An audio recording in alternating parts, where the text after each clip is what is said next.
আনুকে যখন শহীদ হতে হয়েছিল, সেই ব্যক্তিটি যার হাতে শহীদ হয়েছিলেন তার নাম হচ্ছে আবু লুলু। সেই আবু লুলু ছিল একজন অগ্নি উপাসক।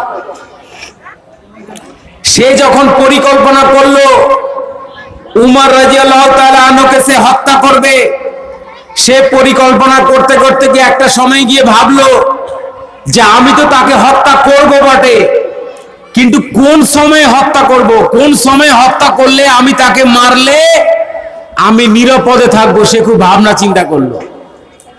সে ভাবনা চিন্তা করতে করতে গিয়ে এক পর্যায়ে ভাবলো একটা ভালো বুদ্ধি আছে, কি নামাজের টাইমে তাকে মেরে দেবো।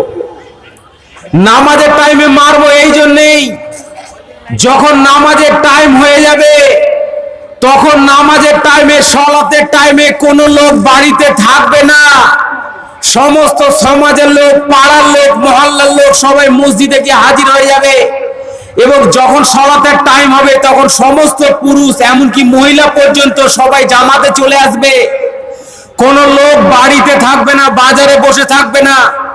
এবং আমি যদি সলাতের টাইমে হত্যা করে চলে আসতে পারি, কোনোভাবে যদি মসজিদ থেকে বেরিয়ে যেতে পারি, তাহলে আমার জন্য মাঠ ফাঁকা, কারণ গ্রামে বাড়িতে সমাজে কোনো লোক নেই, কারণ সবাই মসজিদে।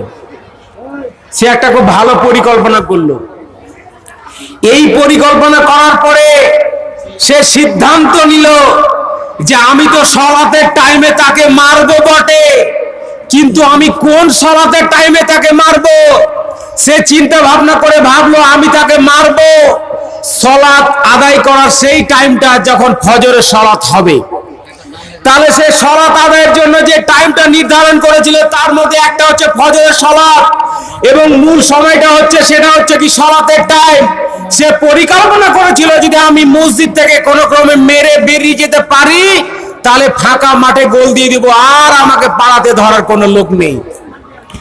আমি এই ঘটনাটি আপনাদের সম্মুখে এই জন্যই বললাম যে সেই সময়ে, দ্বিতীয় খলিফার সময়ে, পুরুষ যখন আজানের সময় হতো তখন কোনো পুরুষ বাজার ঘাটে রাস্তাতে ঘুরে বেড়াতো না, বাড়িতে থাকতো না, সবাই সলাতে ব্যস্ত হয়ে যেত।